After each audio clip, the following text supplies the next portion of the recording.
Okay, hello guys, another problem. So what is 24% of 75? That is 0.24 times 75.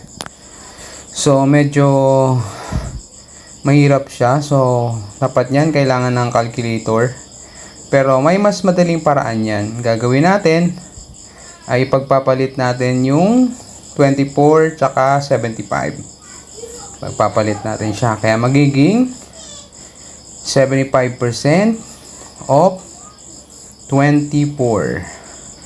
So, pinagpalit lang natin yung 75 tsaka 24. So, magiging 3/4 of 24.